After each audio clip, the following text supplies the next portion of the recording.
Itu udah pin belum, Mas? Itu mouse kok di tangannya miring, Kak. Kanan, pinggirin. Mouse pinggirin.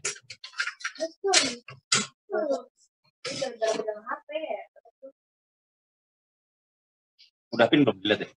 Udah. Bener nggak? Nah, habis jatuh. Terus mouse-nya balik lagi loh.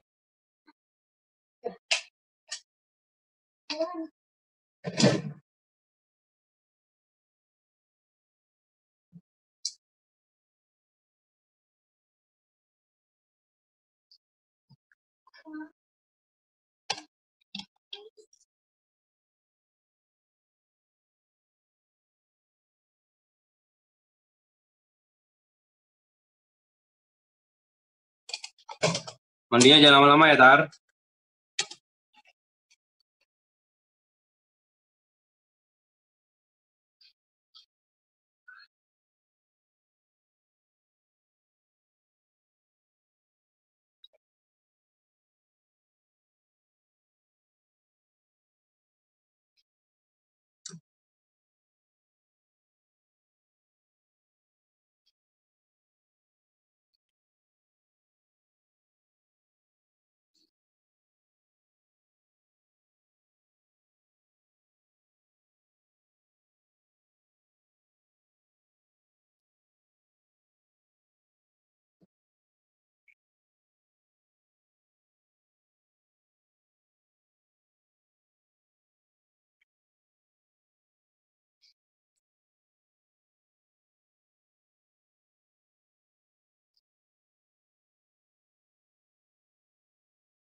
Ini udah jadi Oreo-nya.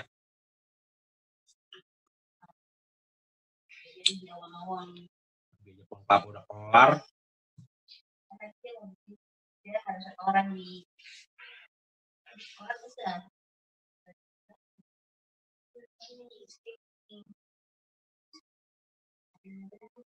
Tapi proyek pengkapannya kelar akhirnya ya. Nah itu cuma 3 bahan padahal. Ini Alah, kan ada yang lain.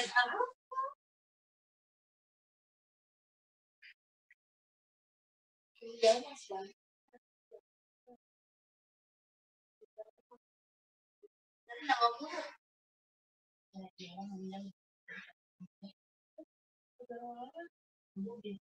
Bulan. 2 hari.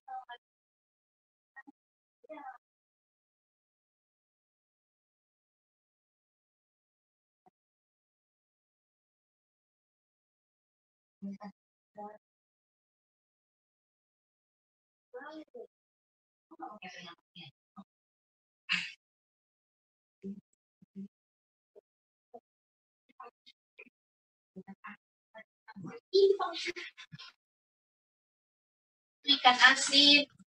Apaan? SMP.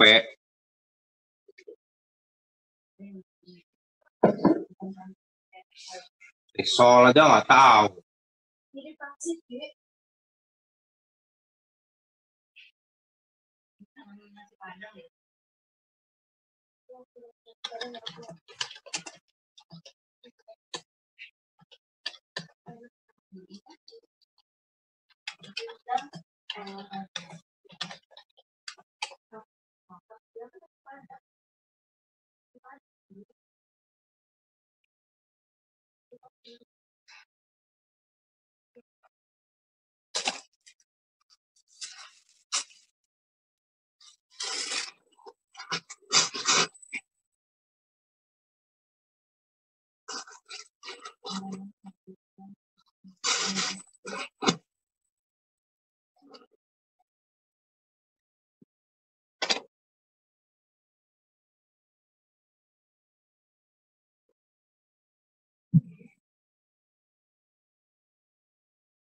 Udah.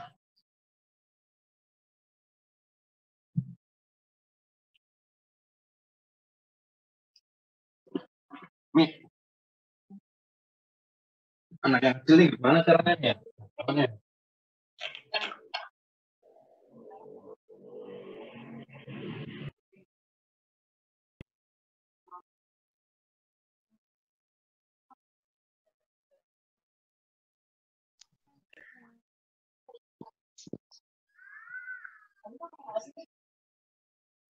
Sekarang. Tes.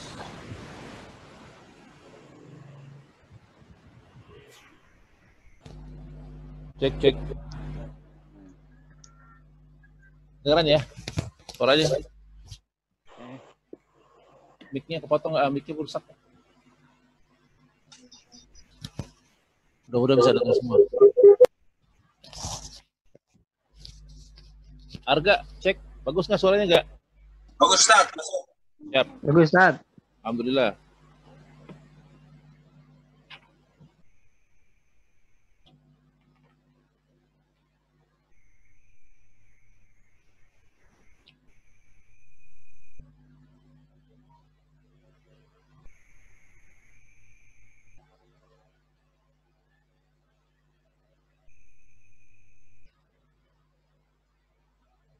Ya, bismillahirrahmanirrahim. Assalamualaikum warahmatullahi wabarakatuh. Alhamdulillah, hamdan katsiran tayyiban mubarakan fihi kama yuhibbu rabbuna wa yarda.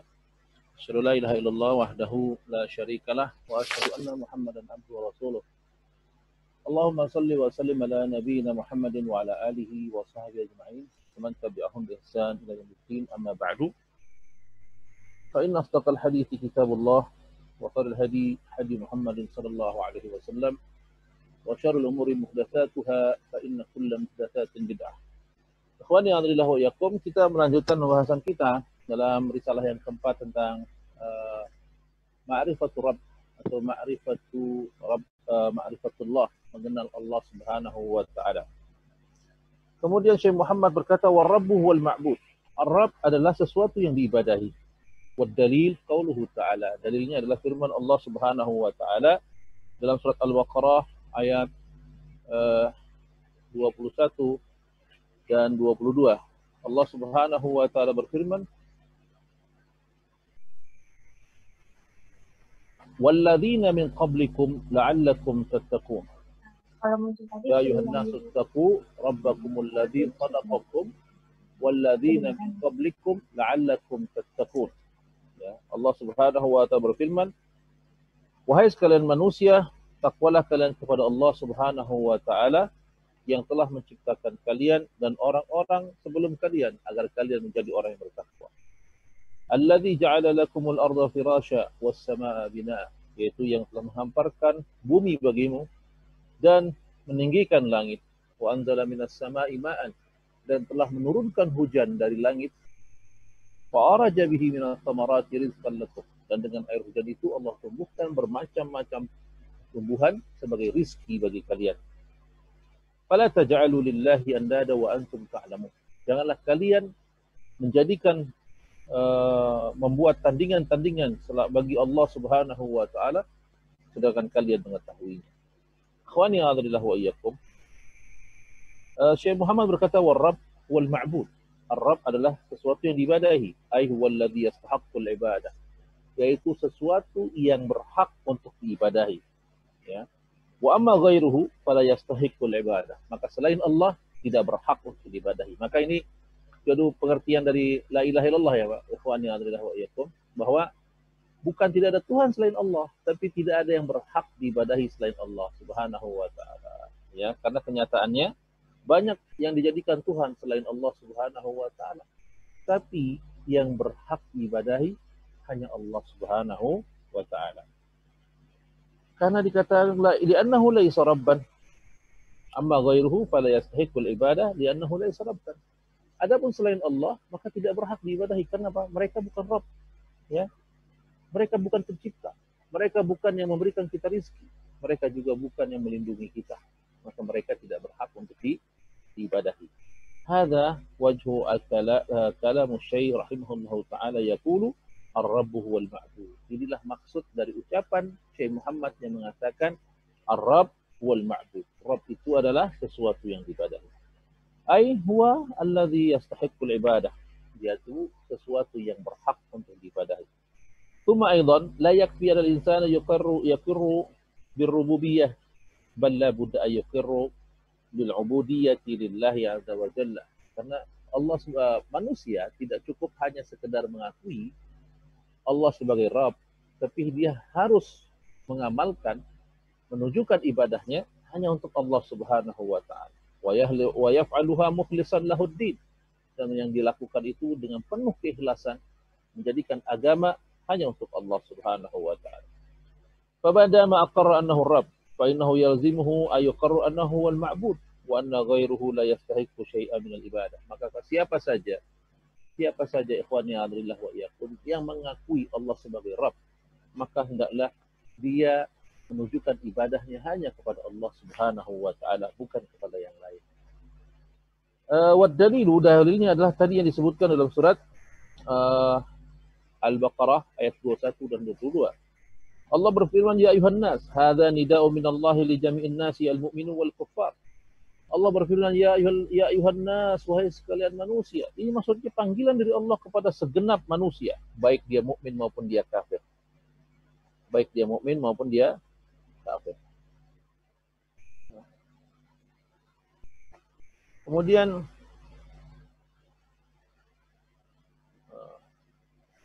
baik dia mukmin maupun dia kafir. Li'anna Allah dzakara fi hadhihi surah suratul Baqarah in qasamat nas ila thalathati aqsam. Karena Allah sebutkan ini dalam surat Al-Baqarah yang sebelum ayat ini Allah menyebutkan macam-macam manusia.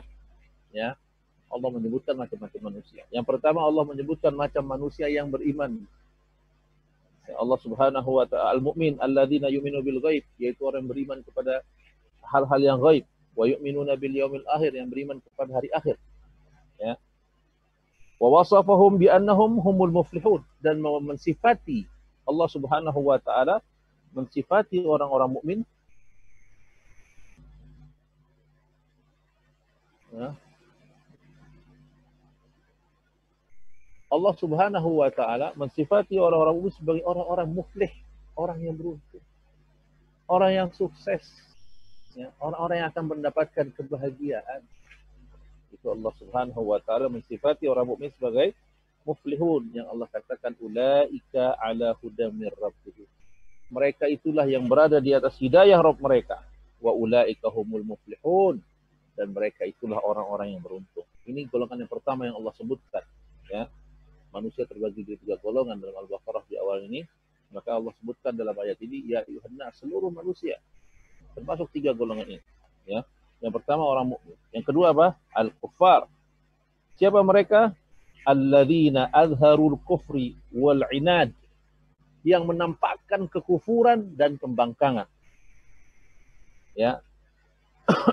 Allah Subhanahu wa ta'ala berfirman, innal ladzina kafaru sawa'un 'alaihim a anzartahum am lam tunzirhum la yu'minun. Ya. Allah Subhanahu wa ta'ala berfirman, orang-orang ini sesungguhnya orang-orang yang kafir, sawa'un 'alaihim, sama aja bagi mereka. A'anzartahum am lam tunzirhum la yu'minun. Mau kau beri mereka ancaman atau kau tidak berikan ancaman, tetap aja mereka tidak akan beriman. Ini ciri-ciri orang kufar yang disebutkan. Kemudian orang yang ketiga, yaitu golongan yang ketiga adalah golongan munafik. Al-qismus salis al-munafiqun alladzina laisu ma'al kufar. Orang-orang munafik ya, bukan bersama orang-orang kafir. Walaisu ma'al mu'minin, dan mereka juga bukan bagian orang-orang mukmin. Yang Allah Subhanahu wa taala firmankan dalam surat An-Nisa, mudzabdzabina baina dzalik, la ilaha ula wa la ilaha ula. Golongan ini unik nih, golongan ini. Orang munafik, ya kan? Mereka mudzabdzabina baina dzalik. Mereka berada di antara keduanya, antara munafik dan kufar. Apa yang keduanya? Raganya. Kalau hatinya condong pada kekafiran. Ya, munafik itu secara bahasa adalah lubang yang nifak itu adalah lubang yang mempunyai dua jalan keluar. Ya. Nah, orang-orang munafik mereka menampakkan keislaman, menyembunyikan kekufuran dalam hati mereka. Maka mudzabdzabina baina dzalik. Jiwa mereka, bukan jiwa, zahir mereka mudzabdzabina baina dzalik, di antara kedua itu. Ya. La ilaha ula, tidak kepada mereka, wala ilaha ula, tidak juga kemari. Tidak ke sana, tidak kemari. Ini orang munafik. Fahum mu'minuna fil zahir, lakinnahum kufaru fil batin. Kelihatannya mereka orang-orang mukmin, tapi hakikatnya dia orang kafir. Dan zahirnya mukmin, tapi batinnya kafir. Haulai syarrun minal kuffar al-mujahirina yakfurhum. Nah, mereka lebih jelek, lebih jahat daripada orang-orang kafir yang benar-benar nampak, atau orang-orang kafir yang menampakkan kekufuran mereka. Walihada anzalallahu fihim yadha'u asra ayat. Karena itulah Allah Subhanahu wa taala mensifati orang-orang munafik berapa ayat? 10 ayat. Orang-orang mukmin 5 ayat. Orang-orang kafir 2 ayat. Sedangkan orang-orang munafik 10 ayat. Ini menunjukkan bahayanya mereka. Sampai Allah mensifati mereka secara detail. Ya. Bainama anzala fil mu'minina ayat qalilah wa fil kuffari ayatain. Ya, dikatakan tadi bahwa orang mukmin bicaranya ya Allah Subhanahu wa taala cuma 5 ayat. Tapi ketika bicara orang kafir cuma 2 ayat, karena kafir udah jelas kafir. Ada orang munafik 10 ayat. Ya. Maka dikatakan ammal munafiquna fabada'a dzakarahum min qawlihi. Ada orang munafik, Allah memulai menyebut mereka, wa minan nasi may yaqulu amanna. Sampai Allah berfirman, yakadul barqu yakhtafu absarahum. Ya. Hada kulluhu minal munafiqin li shiddati khatarihim wa qabaha fi'lihim. Ini Allah Subhanahu wa taala menyebutkan tentang sifat-sifat munafik. Tentang orang munafik, betapa bahayanya mereka, betapa buruknya amalan mereka. Walamma dzakara hadhil asnaf as-salasa qala ya ayuhan nas. Ketika Allah menyebutkan 3 golongan manusia ini, maka Allah berkata, ya ayuhan nas, seluruh manusia. Ini fahada du'aun li jamil asnafil mu'minin wal kuffar wal munafiqin. Ini berarti semua masuk yang dipanggil oleh Allah Subhanahu wa taala. Mulai dari mukmin, kafir sampai jenis munafik. Allah berfirman, ya ayuhan nas, dimasuk semua. Qala al ulama awwalu nida'i fil mushaf huwa hadha. Nah, ini kata para ulama bahwa panggilan Allah kepada manusia yang ini pertama-tamanya. Ya ayuhan nas. Kalau kita buka Al-Quran, Allah memanggil makhluk atau memanggil manusia, yang pertama disebut ya ayuhan nas. U'budu fi'lun amrin. U'budu ini fi'l amr. Fi'l kata kerja, kata perintah. Ai ahlasu lahul ibadah. Maksudnya ini kata Allah Subhanahu wa taala saking pentingnya tauhid, saking pentingnya ibadah. Maka seruan atau perintah yang pertama yang Allah turunkan dalam Quran yaitu u'budullah. Wa'budu rabbakum. Ya, ibadahlah atau sembahlah Rabb kalian. Ya. Ini untuk sembahlah kalian gitu ya.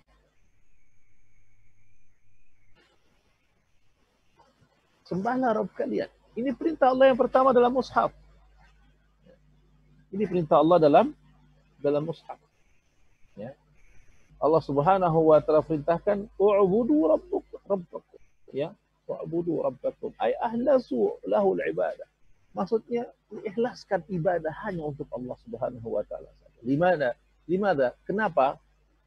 Li'annahu rabbakum, karena dia adalah rabbuk, dia adalah rabb kalian. Wal ibadah la taslihu illa lirabbi, dan ketahuilah ibadah itu dinamakan ibadah jika ditujukan kepada Allah, kepada Rabb. Tidak dinamakan ibadah kalau ditujukan kepada selain Rabb. Thumma dzakara dalil ala dzalik. Kemudian disebutkan dalilnya atas itu. Wa huwa qauluhu allazi khalaqakum. Rabb itu adalah yang menciptakan kalian. Walladzina min qablikum, dan orang-orang sebelum kalian. Ya. Walladzina min qablikum, dan orang-orang yang sebelum kalian. Ya. Minal ismil kullihim, ya, minal umami kullihim, dari semua golongan, semua manusia, ya. Khalaqallahu subhanahu wa ta'ala al-malaikah. Allah lah yang menciptakan malaikat. Ya. Allah lah yang menciptakan malaikat. Wal jin, Allah juga menciptakan bangsa jin. Wal ins, begitu juga Allah menciptakan manusia. Wa jami'il makhluqat, bukan cuma itu, bahkan seluruh makhluk dialah yang menciptakan. Ayat ini tutup la'allakum tattaqun. Idza tadabbartum hadza fala'alla hadza ayusabbibu lakum at-taqwa idza tadabbartum annahu alladhi khalaqakum. Kalau seandainya kau melakukan ini, mentadabburi, memperhatikan ini, fala'alla hadza anna asbaba lakum at-taqwa, maka kalau kamu perhatikan hal ini, itulah sebabnya kau akan menjadi orang yang bertakwa. Idza tadabbartum annahu alladhi khalaqakum. Kalau kamu memperhatikan bahwa Allah lah Subhanahu wa taala yang menciptakan kalian. Wa khalaqal ladzina min qablikum, yang menciptakan orang-orang sebelum kalian. La'allakum tattaqun fi ibadatihi, maka kau akan menjadi orang yang bertakwa dalam beribadah kepada-Nya. Di annahu la yaqi min 'adzabihi illa ta'atihi Subhanahu wa taala. Karena tidak ada yang bisa yakin, tidak ada yang selamat dari azab Allah kecuali mentaati apa yang Allah inginkan, memenuhi apa yang Allah perintahkan. La'allakum tattaqun azabi wa tattaquna an-nar, agar kalian takut kepada azabku dan takut kepada api neraka. Li'annahu la yuqikum minha illa ibadati rabbukum alladzi khalaqakum walladzina min qablikum. Karena tidak ada yang menyelamatkanmu dari azabnya Allah Subhanahu wa taala, dari panasnya api neraka, kecuali kalian beribadah kepadanya. Ya. Tidak ada yang menyelamatkan kita. Maka ini ikhwannya adalah wa iyyakum, perhatikan ayat ini bahwa tidak ada jalan selamat kecuali kita harus mentaati Allah Subhanahu wa taala.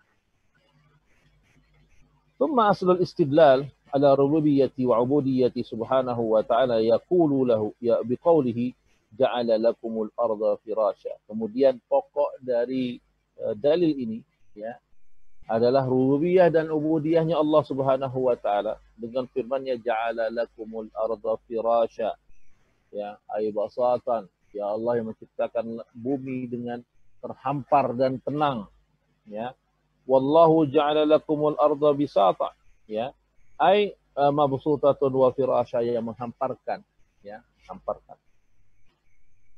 Dan ikhwannya adalah wa iyyakum, wal ardu farashnahu bi fa ni'mal mahidun li ajli masalihakum, maka Allah ciptakan bumi ini tenang, kamu tidak bergoyang-goyang di atasnya, tenang hidup di atasnya, ya, li ajli masalihakum, supaya kalian bisa mendapatkan kebaikan.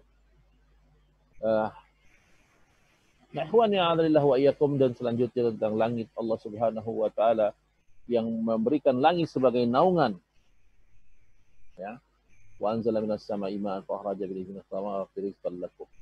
Kemudian qala Ibnu Katsir, kata Syekh Muhammad bin Abdul Wahhab rahimahullahu taala, ya, berkata Imam Ibnu Katsir dalam tafsirnya, beliau berkata al-khaliqu li hadhihi al-asya' huwa al-mustahiq lil ibadah. Al-khaliq, pencipta dalam masalah ini, dalam yang disebutkan dalam ayat ini, ya, li hadhihi al-asya' huwa al-mustahiq lil ibadah, karena dialah yang mencipta, maka dialah yang berhak untuk diibadahi. Wa anwa'ul ibadah allati amara Allah biha mislul Islam wal iman wal ihsan. Ketahuilah ikhwani a'adillah wa iyyakum. Ibadah yang Allah perintahkan kepada kita itu ada seperti iman, Islam, ihsan. Ini adalah landasan ibadah, ya. Inilah yang Allah Subhanahu wa taala perintahkan kita, ya. Jadi yang pertama itu yang Allah Subhanahu wa taala katakan adalah yang Allah perintahkannya macam yang Allah perintahkan kepada kita yaitu iman, Islam dan ihsan. Nah, lihat keterangan dari Syekh Fauzan tentang ucapan Syekh Muhammad ini. Lamma bayyana Syekh anna Rabbahu wal ma'bud.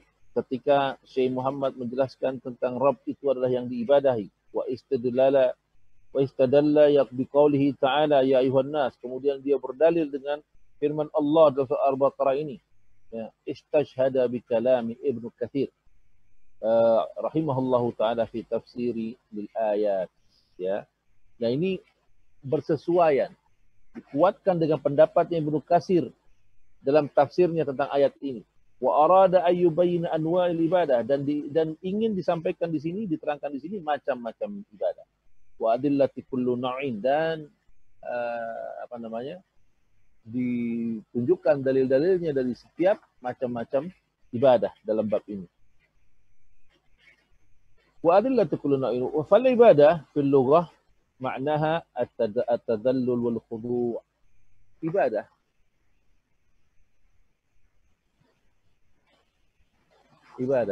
secara bahasa ada at-tadallul wal khudu', bentuk perendahan diri, ya, menghinakan diri, pengkhusyuan diri gitu. Itu at-tadallul, ya, merendahkan diri.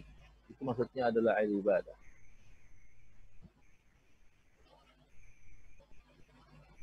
Wa minhu tariqun ma'bud.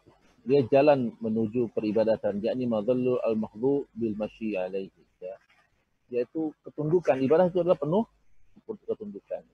Alhamdulillah wa iyyakum. Al-ibadah kismani. Ibadah itu ada dua macam. Al-qismul awal ibadatu amat li jami'il khalq. Ibadah itu terbagi ada dua macam. Yang pertama, ibadah secara umum bagi seluruh makhluk. Kulluhum ibadillah. Al-ibadah isman, ya. Ibadah itu ada dua macam. Ibadah amah li jamil khalq, ibadah bagi semua makhluknya. Kulluhum ubadullah, al-mu'min wal kafir wal fasik, ya. Semua hamba-hamba Allah, baik dia mukmin, kafir maupun fasik, wal munafik, kulluhum ubadullah, ya. Semuanya mereka adalah hamba-hamba Allah. Bima'na annahum tahta tasrifuhu wa qahrihi, annahum tajibu alaihim ibadatihi subhanahu wa ta'ala. Dengan makna bahwa mereka berada dalam kekuasaan Allah, jadi mereka diwajibkan untuk beribadah. Hadhil ibadah amali jamil khalqi mu'minihim wa kafirihim. Ini yang dimaksudkan ibadah secara umum, ya, bagi seluruh makhluknya, baik dia mukmin maupun kafir. Kulluhum yuqalu lahum ubadillah, ya. Mereka dinamakan hamba-hamba Allah. Bermakna annahum makhlukuna lahu mudalliluna, ya. Mereka adalah makhluk-makhluk Allah, jadi dinamakan hamba-hamba Allah secara umum. Hamba Allah secara umum. Secara umum, hamba Allah secara umum, ya, semua makhluk itu, kafir maupun mukmin, semua adalah hamba-hamba Allah Subhanahu wa taala, ya. Ini cakupan yang secara umum, pengertian tentang hamba-hamba Allah, ya, secara umum, yaitu semua makhluk adalah hamba-hamba Allah Subhanahu wa taala. Ini makna penghambaan secara umum, ya, secara umum. Hadza yusammilu kullu fil samawati wal ard. Al-mu'min wal kafir kulluhum ya'tuna yaumal qiyamah munqadina lillahi subhanahu wa ta'ala. Laisa li ahadin minhum syirkatun ma'allahi azza wa jalla fi mulki. Dan ini semua makhluk yang ada di langit maupun di bumi, semua adalah hamba-hamba Allah Subhanahu wa taala yang nanti datang pada hari kiamat tunduk kepada Allah Subhanahu wa taala.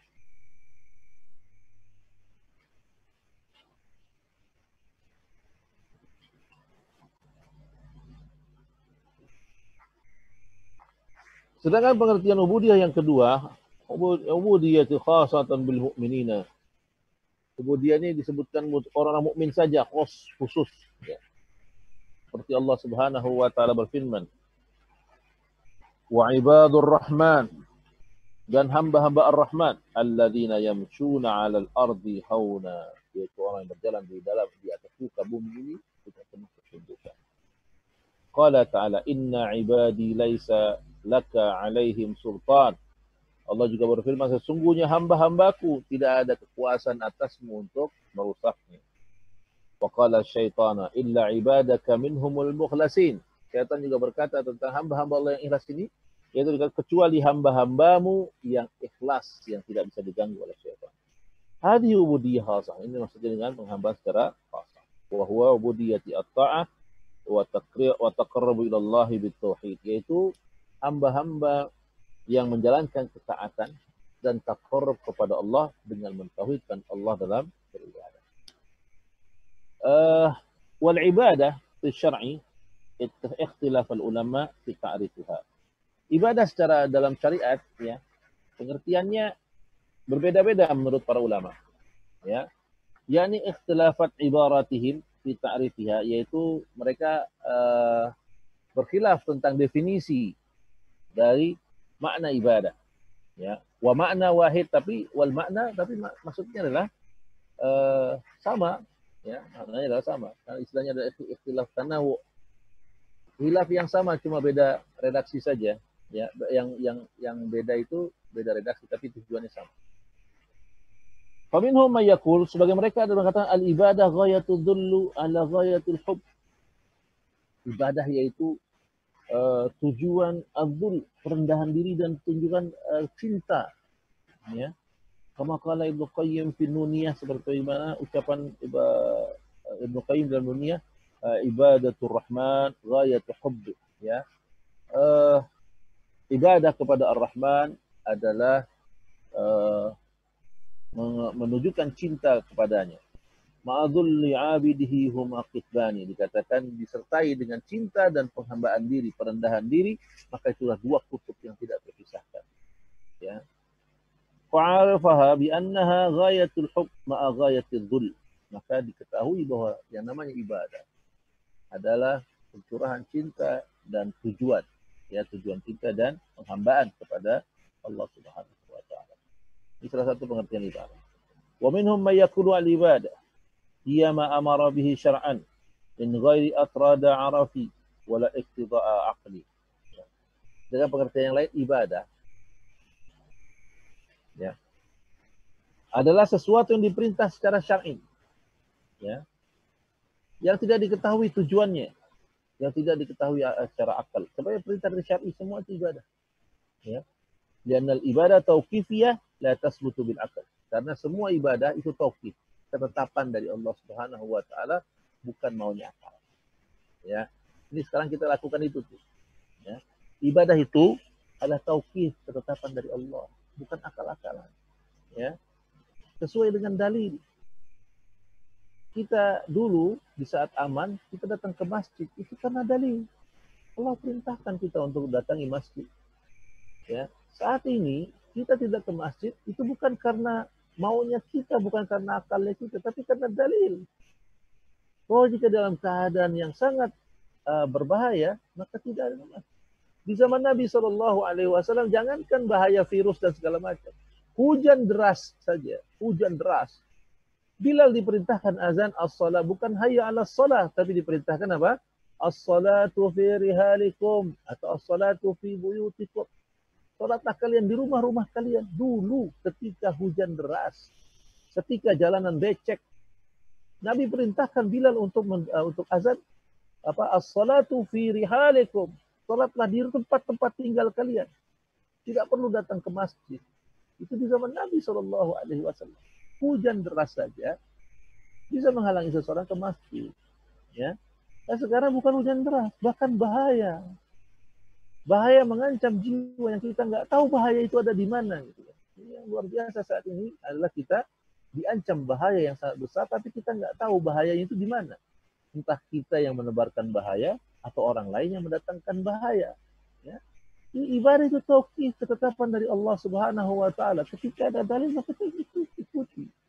Jadi kita tidak ke masjid ini juga bagian dari ibadah. Ini bagian dari ibadah. Kenapa? Karena kita mengikuti dalil. Ya, bukan mengikuti akal. Karena ibadah itulah tauqif. Ya. Nahwan ya'adillah wa iyyakum. Lianna al-ibadah tauqifiyah la tasbatu bil aql. Karena ibadah itu ditetapkan oleh Allah Subhanahu wa taala secara tauqif, bukan dengan akal. Wala bil uruf, bukan juga dengan kebiasaan. Wa innama tasbutu bisyara'. Dia ditetapkan di atas syariat, di atas dalil-dalil. Hadza ta'rifus sahih. Ini maksud dengan sahih. Jadi ibadah itu bukan akal-akalan. Ya. Ibadah bukan cuma akal-akalan. لا ولكن التعريف الجامع المانع هو ما عرفه بها شيخ الإسلام ابن تيمية رحمه الله تعالى حيث قال عن العبادة. Ya, tentang pengertian yang menyeluruh, ya, al-jami' al-mani, semua mencakup nih. Wa ma'arafahu biha Syekhul Islam, ini apa yang didefinisikan oleh Syekhul Islam Ibnu Taimiyah rahimahullahu taala. Ketika dia berkata, apa yang maksud dengan ibadah? Ibadah ismun jami'. Ya. Ibadah nama yang menyeluruh. Likulli ma yuhibbullahu minal aqwali wal a'mali wal zahira wal batinah. Jadi ibadah adalah sebuah nama yang mencakup seluruh yang dicintai oleh Allah Subhanahu wa taala. Baik itu ucapan, baik itu amal yang zahir maupun yang batin. Yang semua yang dicintai Allah itulah ibadah. Ya. Inilah dikatakan wa hadza at-ta'riful jami'ul mani'. Inilah pengertian ibadah yang mencakup segala hal, yang lebih mumpuni, ya. Wa huwa annal ibadah ismu li jami'i ma amara Allah bihi. Jadi yang namanya ibadah adalah segala sesuatu yang diperintahkan oleh Allah. Fa'ala ma amara Allah bihi ta'atillah. Maka kerjakan apa yang Allah perintahkan dengan penuh ketaatan. Wa tarku ma nahillahi anhu ta'atan lillah. Dan meninggalkan yang dilarang oleh Allah dalam rangka mentaati Allah Subhanahu wa taala. Hadhihi ibadah. Ini nama ibadah. Karena perintah Allah jadi nggak bisa masuk akal kan? Karena masuk akal. Ya, karena nggak masuk akal. Tapi ini perintah Allah Subhanahu wa taala. Bagi Nabi SAW pernah bersabda ketika beliau menerangkan tentang Ali bin Abi Thalib radhiyallahu anhu, pernah berkata, kalau seandainya agama ini berasal dari akal, kata Ali bin Abi Thalib, tentu bagian bawah khuf lebih layak untuk dibersihkan daripada bagian atas. Ya, khuf itu ada semacam sepatu. Jadi zaman Nabi ada istilah membasuh atau mengusap khuf dalam bab wudu, ya, atau bab taharah. Ada istilah mengusap khuf. Jadi seseorang boleh wudu tanpa membuka sepatunya, ya, tentu dengan syarat-syarat tertentu, ya, bukan sembarangan, tapi dengan syarat-syarat tertentu. Dia nggak boleh buka sepatu, dia boleh nggak buka sepatu dan dia boleh mengusap, tapi diusapnya bagian atasnya, bukan bagian bawahnya. Karena Ali bin Abi Thalib mengatakan kalau agama itu akal, tentu yang kotor bagian bawah dan yang layak dibersihkan bagian bawah. Kenapa? Bagian bawah yang terkena najis, kalau ada kotoran yang injakkan yang bawah. Ya. Kalau ada najis yang lain seperti kotoran hewan, kotoran binatang, kotoran manusia, diinjak yang mana yang injak, yang kena yang bawah. Tentu yang ada najis yang di bawah. Tapi kata Ali bin Abi Thalib, agama bukan akal. Aku melihat Nabi SAW ketika dia membasuh khuf, bukan bagian bawahnya yang dibersihkan, tapi beliau mengusap bagian atasnya. Subhanallah. Ini namanya akal. Ibadah bukan akal. Ibadah ketetapan dari syar'i. Ya. Maka semua yang Allah perintahkan, jalani dengan penuh ketaatan. Yang Allah larang, maka tinggalkanlah dengan penuh ketaatan. Hadhihi wal ibadah. Dan itu yang namanya ibadah. Wala tahsuru anwa'iha. Dan banyak sekali, tidak terhingga macam-macamnya. Anwa'i katsirah. Jumlahnya itu sangat banyak macam-macam ibadah itu. Wa tarku manahallahu anhu. Kullu ma amarallahu bihi fahuwa ibadah. Maka semua yang Allah perintahkan, maka itulah ibadah. Wa kullu tarku lima nahallahu anhu ta'atan lillahi hiya ibadah. Dan meninggalkan sesuatu karena dalam rangka mentaati Allah Subhanahu wa taala, itu juga ibadah. Itu juga ibadah. Wala tahsuru anwa'iha. Sangat banyak jumlahnya. Anwa'iha kasiratun kullu ma amarallahu bihi fahuwa ibadah wa kullu man Allah an fatarkuhu siwa kana zahiran ala jawarih atau kana batinan fil qulub. Ya. Maka semua yang Allah perintahkan, baik itu yang nampak dalam zahir kita maupun apa yang dalam hati kita yang Allah larang dalam hati kita, maka tinggalkan. Ya. Maka ini juga bagian dalam rangka ketaatan. Huwa ibadah, itu yang namanya ibadah. Li'anal ibadah tatakunu 'alal lisan. Maka itu ibadah itu bisa di atas lisan. Wa takunu 'alal qalb, juga berada di dalam hati. Wa takunu 'alal jawarih, juga berada di seluruh anggota badan. Ini ibadah, ibadah. Lisan kita ibadah, hati kita ibadah, dan seluruh anggota badan kita juga beribadah. Takunu 'alal lisan misla tasbih. Lihatlah contoh ibadah lisan apa? Tasbih. Tasbih itu apa? Ucapan subhanallah. Wa dzikir. Zikir, mengingat Allah Subhanahu wa taala. Seperti apa? Tahlil. Tahlil gimana? La ilaha illallah. Ini lisan. Ini dikatakan amalan lisan. Amalan lisan. Termasuk dalamnya bismillah, itu amalan lisan. Amalan lisan. Tasbih, subhanallah. Tahlil, la ilaha illallah. An-natqu bisyahadatain, mengucap 2 kalimat syahadat, itu juga amalan lisan.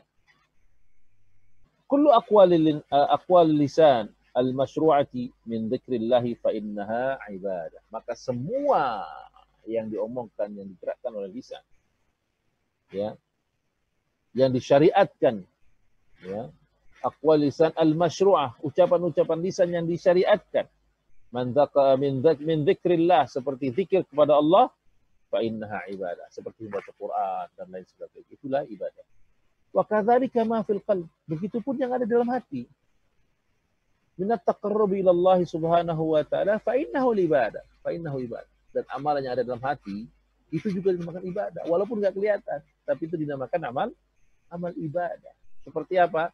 Kalau rasa takut, ar-raja, takut apa? Takut atas azab Allah, takut atas nerakanya Allah, takut amalannya tidak diterima, takut kalau Allah Subhanahu wa taala akan mengazabnya atau meninggalkannya. Itu namanya takut, al-khauf, rasa takut. Ya. War-raja, raja itu penuh harap. Ya. Berharap, saya yakin apa ibadah saya diterima oleh Allah Subhanahu wa taala. Aku berharap sekali ibadahku diterima oleh Allah Subhanahu wa taala. Dibalas dengan pahala yang besar dan akan menyebabkanku menjadi masuk ke dalam surganya Allah. Ini raja. Wal khasyah, rasa khawatir, khasyah. Ya. Khasyah, ya. Waraghbah, penuh harapan. Warahbah, dan kekhawatiran. Wat tawakkal, dan penuh rasa tawakal. Wal inabah, ya, wal isti'anah, kullu hadhi a'mal, dan semua ini amalan-amalan hati. Amalan hati. Qalbun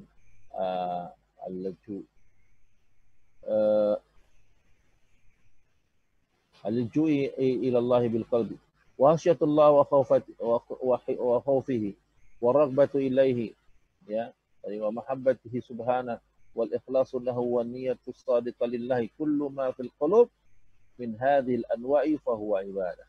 Semua amalan hati, takut, cinta, benci dan lain sebagainya dalam hati kita karena Allah, itu juga akan bernilai ibadah. Wa kadzalika takun ibadah 'alal jawarih, begitu juga semua anggota badan kita bisa melakukan ibadah. Seperti apa? Ar-ruku'. Ruku' itu ibadah. Ruku' itu ibadah. Menundukkan punggung sampai 90 derajat, ya, itu namanya ibadah. Ya. Sampai membentuk apa? Sudut 90 derajat, ya, ruku', ya. Itu juga ibadah. Ya.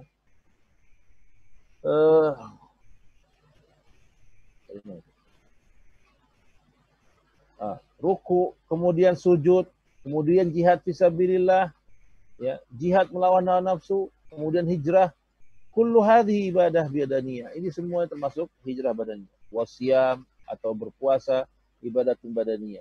Tadharu alal jawari, yang nampak dalam seluruh anggota badan. Ini namanya ibadah. Fa innal ibadah takunu 'alal lisan. Maka ibadah itu ada di lisan.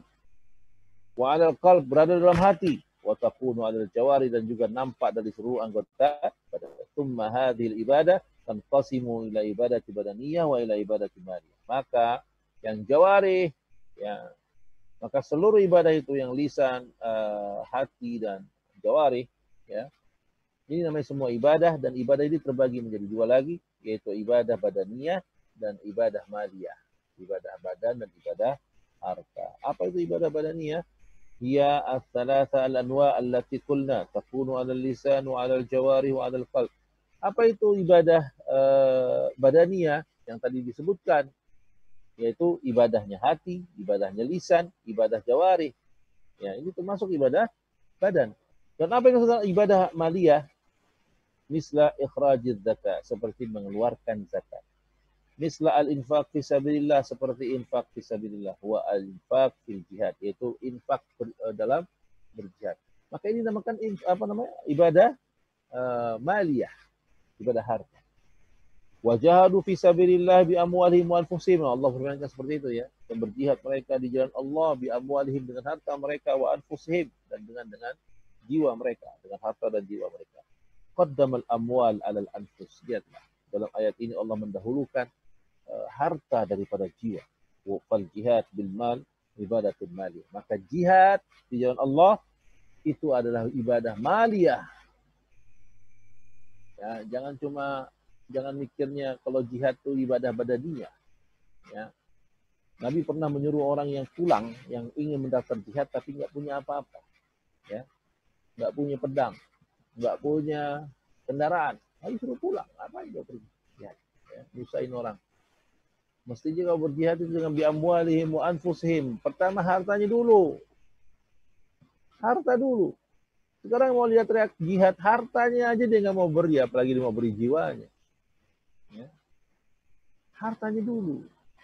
Jadi jihad fisabilillah diawali dengan ibadah maliyah. Ibadah harta dulu yang dikeluarkan. Ya. Akhwannya adalah wa iyyakum, jihad bil mal ibadah maliyah. Ya. Jihad dengan harta itu ibadah maliyah. Al-hajj, bagaimana dengan haji? Ya takunu min ibadati badaniyah wa ibadati maliyah. Haji ini mencakup dua hal, ibadah badaniyah dan ibadah harta. Pada manasik at-tawaf, ya, seperti melakukan manasik seperti tawaf, sa'i, melontar jumrah, ya, wukuf, ya, kemudian mabit atau bermalam di Muzdalifah. Ibadah badaniyah, ini namakan ibadah badaniyah. Ya. Amal infaq fihi fahuwa ibadatul maliyah. Adapun menghabiskan uang untuk mendaftar, untuk berangkat haji, untuk sewa kendaraan, untuk sewa hotel dan sebagainya, ini termasuk ibadah maliyah. Li'anna al-haji yahtaju ila nafaqah, karena haji butuh nafkah, butuh uang. Makanya jadi orang kaya itu nggak apa-apa. Kalau Islam jadi orang kaya nggak apa-apa. Kalau nggak kaya, bagaimana mungkin dia bisa berjihad di jalan Allah? Bagaimana dia bisa berzakat? Bagaimana dia bisa berhaji kalau dia miskin? Ya. Ikhwani a'adhanillah wa iyyakum. Lalu Syekh Muhammad mengatakan wa anwa'ul ibadah allati amara Allah biha misal Islam wal iman wal ihsan. Langsung ini to the point ini, ya. Syekh Muhammad menjelaskan bahwa macam-macam ibadah itu contohnya adalah Islam, iman, ihsan. Ya. Maka dikatakan wasy-syekh rahimahullahu taala awrada amthalil ibadah min babit tamtsil la min babil qasam. Ya. Beliau menjelaskan tentang ibadah, ya, menyebutkan misal-misal ibadah, ini bukan membatasi. Maksudnya ibadah itu cuma Islam, iman, ihsan, bukan. Maksudnya beliau menjelaskan contoh dari ibadah, yaitu Islam, iman, ihsan. Ya. Ya, kita rehat sejenak. Sedang berlangsung azan Isya. Ya. Wassalamualaikum. Ya, alhamdulillah wassalatu wassalamu ala Rasulillah wa ba'd. Kita lanjutkan sedikit tentang malam hari ini.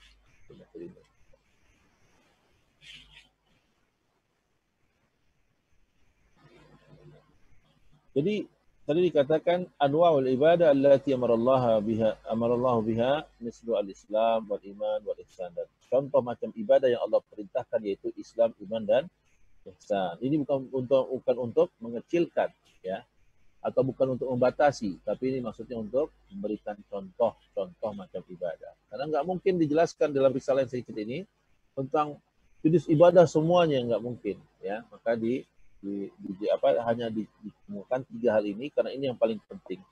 Nanti setelah itu juga disebutkan wa minhu doa, itu doa juga termasuk al-khauf, roja, tawakal, rokbah, rahbah, khusyuk, wal inabah, wal isti'anah, wal istighasah, wal dhabhi atau menyembelih, nazar, wa ghairu dzalik min anwa'il ibadah, macam-macam dengan jenis ibadah allati amarallahu biha kulluha lillahi ta'ala, yang Allah perintahkan dengan kita yang semuanya mesti kita lakukan untuk Allah Subhanahu wa taala, ya. Dan tidak boleh dicampur dengan yang lain. Nanti ada penjelasannya pada pertemuan berikut insyaallah taala. Kita lanjutkan saja penjelasan dari Syekh Fauzan hafizahullah taala dalam ucapan ini. Beliau mengatakan misal Islam wal iman wal ihsan. Contoh Islam, iman dan ihsan. Hadi anwa'u thalatha a'zam anwa'ul ibadat. Disebutkan 3 macam ini, 3 misal ini adalah a'zam anwa'il ibadat. Inilah 3 macam ibadah yang sangat agung, yang paling agung. Islam, iman, dan ihsan. Wa sayati syarhuha fi kalami Syekh rahimahullah fi asl tsani. Nah, nanti tentang Islam, iman, ihsan ini nanti dijelaskan secara rinci pada pada usul yang kedua. Dengan usul yang pertama ma'rifatullah. Nanti usul yang kedua ma'rifatul Islam. Nah, Islam, iman, ihsan akan dijelaskan dalam usul yang kedua nanti insyaallah taala.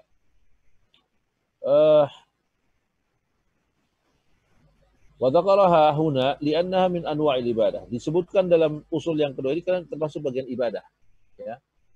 Ini termasuk bagian dari ibadah, maka disebutkan dalam usul yang pertama ini. Tapi untuk penjelasannya nanti masuk usul yang kedua. Fal Islam bi arkaniha al-khamsah asy-syahadatan. Ya, Islam dengan rukun yang 5 seperti 2 kalimat syahadat, menegakkan salat, membayar zakat, berpuasa di bulan Ramadan, haji ke Baitullah al-Haram. Hadhihi kulluha ibadati maliyah wa badaniyah. Ini termasuk ibadah yang maliyah dan ibadah badaniyah. Termasuk ibadah maliyah dan ibadah badaniyah. Wa kadzalika iman, begitu juga dengan iman. Bi arkani sittah, dengan rukunnya yang 6. Seperti ini min a'malil qulub. Ini kalau iman, amalan-amalan hati. Seperti beriman pada Allah, malaikat, kitab, rasul, yaumil akhir, iman kepada takdir baik dan takdir buruk, hada ibadatul qalbiyah. Ini termasuk ibadah hati. Kadzalika al-ihsan huwa ruknu wahid, ya. Begitu juga ihsan, dia memiliki rukun yang satu, huwa an ta'budallah ka'annaka tarahu, yaitu beribadah kepada Allah seakan-akan kau melihatnya. Fa illam takun tarahu fa innahu yaraka. Kalaupun kau tidak melihat Allah, tapi Allah pasti melihat. Ya. Allah pasti melihatmu.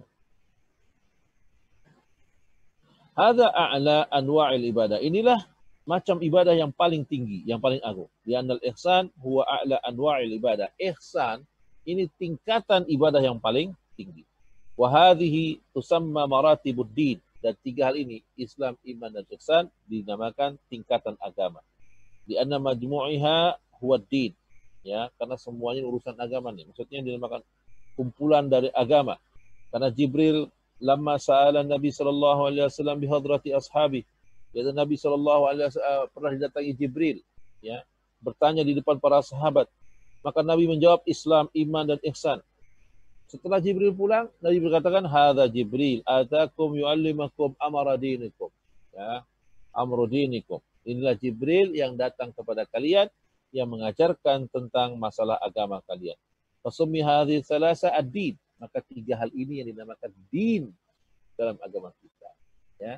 Din atau agama itu adalah Islam, iman, dan ihsan. Nah, demikian ikhwan yang adzalillah wa iyyakum. Kita cukupkan sampai di sini dulu pertemuan kita malam hari ini. Kita lanjutkan lagi pada pertemuan kita esok hari insyaallah taala.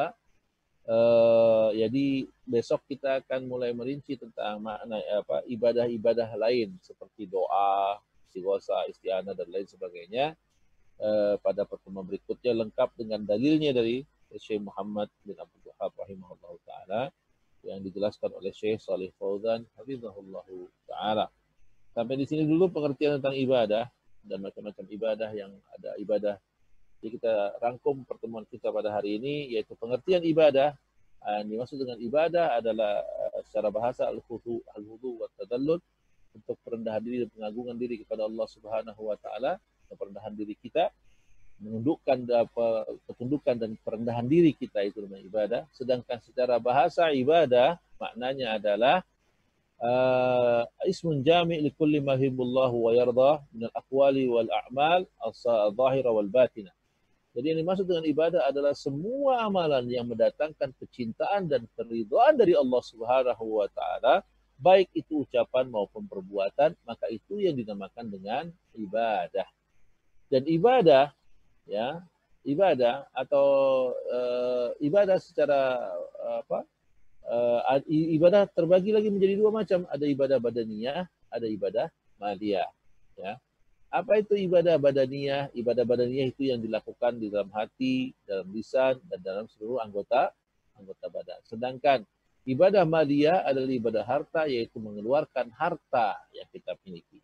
Kadang kita mau cukup infak fisabilillah, tapi ada kalanya ibadah itu menuntut ibadah badaniyah dan ibadah maliyah secara bersamaan, seperti halnya jihad, haji, umroh, dan lain sebagainya. Ya. Ini contoh ibadah yang menggabungkan badaniyah dan maliyah.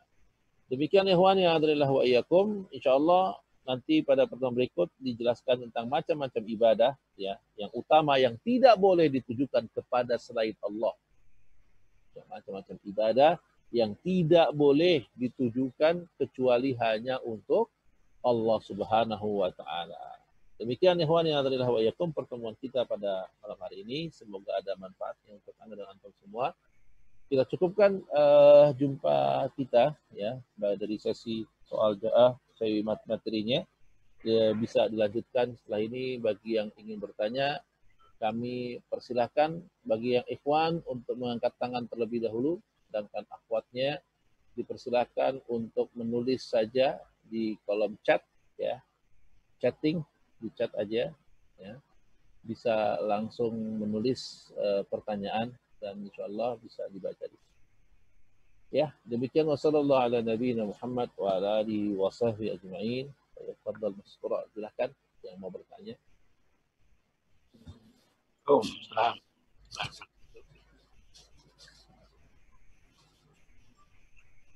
Ya, ada yang tanya? Enggak.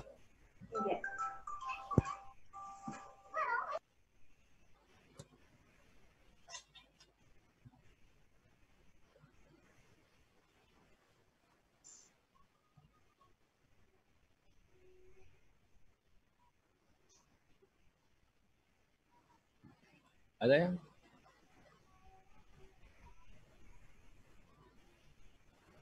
Ya, ada. Sebagian baru ada yang bergabung. Ya, tafadhal silakan kalau ada yang mau ditanyakan. Bagi yang akhwat, kami persilahkan. Ini ada, oh ya, kalau ini ada yang pakai nama Oppo, ya. Oppo apa? Barusan? Saya Singgi. Oh, Singgi, yang Singgi. Ya. Kalau nama antum Oppo sih. Saya Oppo. Ya, apa dulu? Oh, yang Oppo dulu. Oppo dulu, Pak. Ya, Oppo dulu ya, silakan. Ini nih. Ya. Assalamualaikum. Waalaikumsalam warahmatullahi. Nama antum Oppo. Ini tadi itunya linknya tuh masuknya pakai Oppo. Oh gitu ya, gimana? Itu saya mau tanya itu.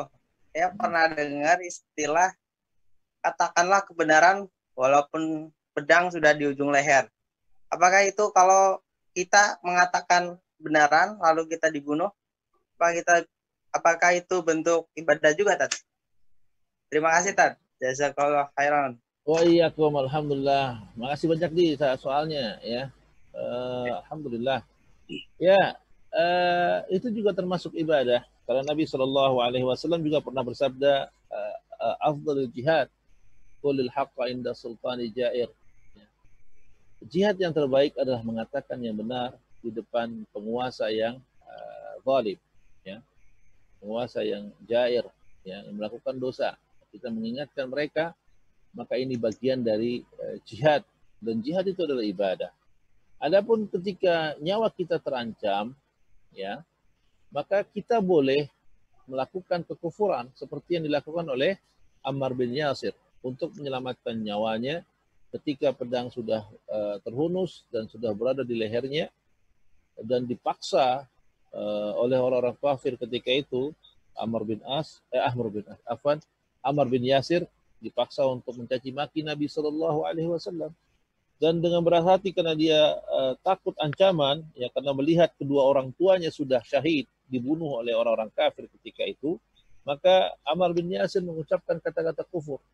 Tapi hatinya tetap tenang. Lalu orang-orang kafir melepaskannya. Lalu dia mengadukan hal ini kepada Nabi Shallallahu Alaihi Wasallam. Dan apa kata Nabi Shallallahu Alaihi Wasallam? Bagaimana dengan hatimu? Apakah hatimu tetap tenang? Ammar bin Yasir ketika itu mengatakan, iya, hatiku tetap tenang dalam keimanan. Maka kata Nabi Shallallahu Alaihi Wasallam, kalau kau diancam dengan ancaman yang serupa, maka lakukanlah hal yang sama supaya nyawamu tetap selamat. Tapi kalau seandainya kita memilih tidak, saya tetap mengatakan bahwa Allah Subhanahu wa Ta'ala, saya tetap berada dalam keimanan, maka hal ini juga suatu kebaikan. Ya, ketika dia mati di atas al-haq, maka dia mati dalam keadaan syahid, insyaallah ta'ala.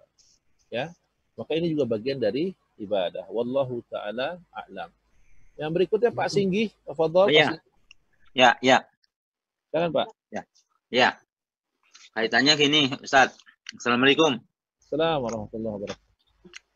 Kalau seseorang dia jadi lepas dari keislamannya karena melanggar perbuatan-perbuatannya, kemudian dia akan kembali bertobat, kembali lagi, dia bertobat dan bersyahadat lagi, ya. Nah, kalau itu orang kafirin yang akan masuk Islam, apakah dia juga harus bertobat dulu, Ustaz? Iya. Ya. Pertanyaan itu Pak Singgi? Ya. Ya, jazakallahu khairan atas pertanyaannya. Bismillah, alhamdulillah, wassalatu wassalamu ala rasulillah, wa ba'd.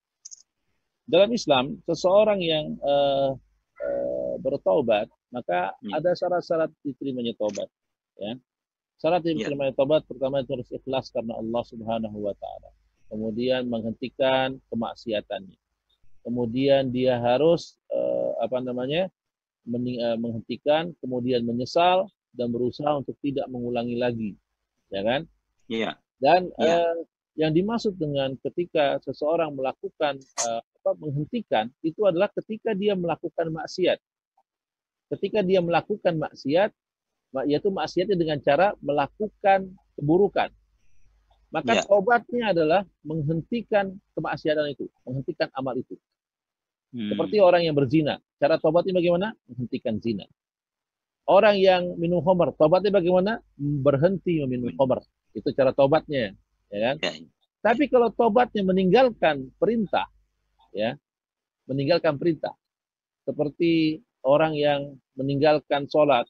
Cara taubatnya bagaimana? Bukannya dia syahadat lagi, tapi dia cukup mengerjakan sholat.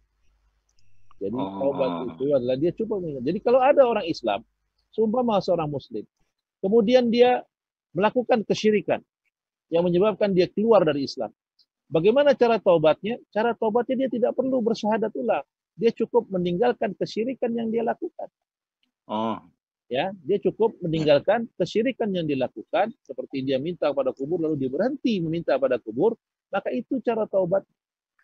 Karena kalaupun dia bersyahadat ulang, tapi dia tidak menghentikan kesyirikannya, tidak ada faedahnya syahadat. Ya, begitu Pak. Jadi kalau orang kafir, apakah dia harus bertobat dulu? Ya, bertobatnya dia kenapa? Karena dia meninggalkan syahadat. Maka dia harus bersyahadat dulu. Maka dengan dia bersyahadat, maka Allah akan hapus, Allah jadikan dia seorang mukmin. Karena syahadat itu adalah gerbangnya. Syahadat itu gerbangnya. Seseorang masuk ke dalam Islam harus lewat pintu itu. Ya. Ya, berbeda dengan orang Muslim yang melakukan pelanggaran tadi. Pelanggaran, ya. Jadi dia tidak perlu syahadat lagi, tapi dia cukup menghentikan kemaksiatannya, dia menghentikan kesyirikannya, maka dia sudah dianggap Muslim kembali. Wallahu ta'ala. Bisa terpuaskan Pak Singgi, ya. Alhamdulillah. Ya, waalaikumsalam Pak. Yang berikutnya Pak Iman. Alhamdulillah. Ahlan, gimana kabar Pak Iman? Alhamdulillah baik Ustaz. Alhamdulillah, Masya Allah. Di rumah nih? Iya, di rumah Ustaz. Alhamdulillah. Gimana Pak Iman? Sehat? Alhamdulillah. Ya Ustaz, melanjutkan yang pertanyaan kemarin. Kan saya sering ada di acara-acara pertemuan yang sifatnya nasional. Di akhir acara atau di awal acara suka ada pembacaan doa. Ya. Nah ini kan yang dua juga orang Islam. Ya. Tapi kan di situ kan suka ada pengantar. Kami memimpin doa dengan agama Islam dan yang lainnya silakan dengan agamanya masing-masing. Nah, ketika doa-doa itu, apakah saya sebagai jamaah yang ada di sana ikut mengaminkan juga atau baiknya seperti apa? Karena ini konteksnya ibadah di dalam pertemuan yang sifatnya formal. Itu Ustaz. Assalamualaikum. Waalaikumsalam warahmatullahi wabarakatuh. Jazakallahu khairan atas pertanyaan Pak Iman. Itu lanjutan pertanyaan yang di grup kemarin ya. Ya, alhamdulillah salatu wassalamu ala Rasulillah. Pertama ikhwani adalah dipahami dulu bahwa doa itu adalah ibadah. Maka doa itu adalah ibadah. Itu yang pertama dulu dipahami. Dan karena dia ibadah, maka tidak boleh ditujukan kepada selain Allah. Maksudnya meminta atau berdoa kepada selain Allah. Itu tidak boleh dan terlarang sama sekali. Lalu bagaimana? Dan ibadah itu karena ibadah dia tauqif, sudah ditentukan tata caranya dan lain sebagainya ditentukan oleh syariat kita. Ya. Lalu bagaimana berkembangnya saat ini tentang adanya orang yang doa bersama? Ini doa bersama dalam agama kita tidak pernah dikenal. Ya. Ada beberapa macam. Tadi kemarin saya bilang bahwa jika yang berdoa itu seorang muslim, jika yang memimpin doa, maksud saya yang memimpin doa itu seorang muslim, berarti dipastikan bahwa dia berdoa kepada Allah Subhanahu wa taala. Ya. Adapun sifatnya dia beramai-ramai atau berkumpul, ini hanya tidak dikenal dalam syariat kita. Ya. Nah, selama dia yang memimpin doa itu muslim, dia berdoa, ya Allah, berikanlah kami kesehatan, ya Allah berikanlah agar perusahaan kami ini lebih maju atau lebih berkembang. Dia tetap meminta kepada Allah dan ini bukan kesyirikan. Dan ini adalah ibadah. Ya. Dan kalaupun caranya, tata caranya ini tidak ghairu masyru'ah, tidak disyariatkan. Ini bisa dibilang kita. Tapi kalau seandainya kita berada di dalamnya, ini tidak masalah karena dia masih berdoa kepada Allah. Kalaupun kita aminkan, ya nggak masalah. Kenapa? Itu adalah doanya kepada Allah Subhanahu wa taala. Paling jelek kita hanya terjatuh dalam masalah bid'ah, ya. Bid'ah, ya. Bid'ah. Paling jelek itu. Tapi tidak sampai kita keluar dari agama Islam, ya. Kenapa? Karena yang memimpin doa seorang muslim, ya, dia mintanya kepada Allah. Berbeda kalau yang memimpin doa ini orang non-muslim atau orang kafir, dan dipastikan orang kafir tidak meminta kepada Allah kecuali lewat sekutu-sekutu mereka. Ya, seperti contoh orang-orang Nasara, mereka mengatakan atas nama Tuhan yang ada di surga dan Tuhan Anak dan Tuhan Bapa, Tuhan Ibu dan lain sebagainya. Ini kan berbilang. Dia meminta kepada selain Allah. Maka kalau kita duduk di sana, apalagi kita mengaminkan, ini bisa berbahaya kepada akidah kita. Ini bisa menjadikan kita keluar dari agama Islam. Kenapa? Meminta kepada selain Allah Subhanahu wa taala. Dan kita aminkan. Kita aminkan berarti kita setuju dia minta kepada selain Allah. Kalau kita setuju mereka minta kepada selain Allah, ini bisa berbahaya kepada tauhid dan akidah kita. Maka kalau doanya dipimpin oleh orang-orang kafir, maka sebaiknya kita pergi meninggalkan majelis itu bersamaannya. Ya. Adapun kalau masih muslim dan kita agak susah untuk meninggalkan ruangan, kita masih bisa di situ, ya, dan kita bisa aminkan permohonan doanya. Ya. Tapi kalau seandainya yang berdoa itu orang-orang kafir, maka tidak ada alasan kita duduk di majelis itu, maka kita harus segera keluar dari tempat itu. Begitu Pak Iman. Mudah-mudahan dipahami. Wallahu ta'ala a'lam. Jazakallahu Ustaz. Wah iya. Ada lagi yang lain? Ada lagi? Pak Wagibin. Waduh, Pak Wagibin di Depok nih, Masya Allah. Gimana kabar? Assalamualaikum Ustaz. Waalaikumsalam warahmatullahi. Gimana kabar? Ya, udah lama nggak ketemu nih. Ketemu ya, Masya Allah. Ketemu malah di Zoom. Rahim aja ini. Alhamdulillah. Gimana Pak kabar Pak Wagibin? Alhamdulillah, mungkin sama-sama dengan tempat Ustadz kali. Ya. Gimana Pak? Ada pertanyaan? Alhamdulillah sehat-sehat, ini keluarga juga. Oh gitu, alhamdulillah. Ya. Nah, ada yang mau ditanya? Sementara belum ada Ustadz. Oh iya, alhamdulillah. Sehat ya keluarga semua, salam sama anak istri ya Pak? Iya Ustadz, masih. Ya, alhamdulillah. Jazakallahu khairan. Wah iya, alhamdulillah. Rutin ya? Oh itu ibunya. Masyaallah. Iya. Ya, yang lainnya ada pertanyaan lagi? Ya, Oh, nggak ada ya. Kalau nggak ada kita. Boleh tanya Pak Ustadz? Ini istri mau nanya Ustadz. Oh, boleh Bu. Silakan. Assalamualaikum Pak Ustadz. Waalaikumsalam warahmatullahi wabarakatuh. Gimana Bu? Ini Pak Ustadz saya mau tanya. Ya. Kalau yang baca doa bila sedang sujud, tadi bisa boleh baca Bismillah dulu nggak Pak Ustadz?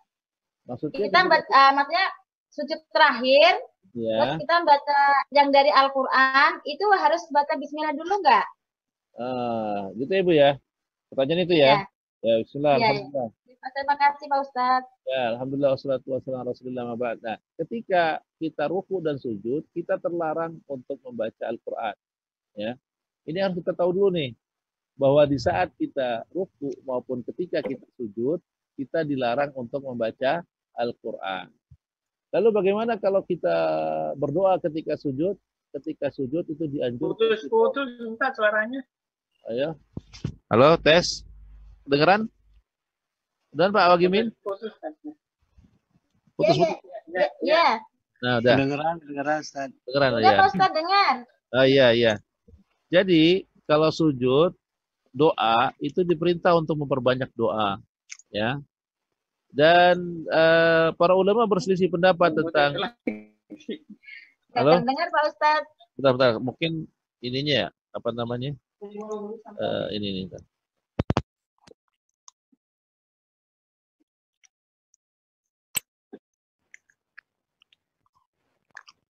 Punya kita di mute dulu semua pas Ustaz bicara. Halo? Dengeran Pak? Halo. Ya. Halo, kedengeran ya? Dengar Pak Ustadz. Ya, nggak putus-putus lagi kan ya?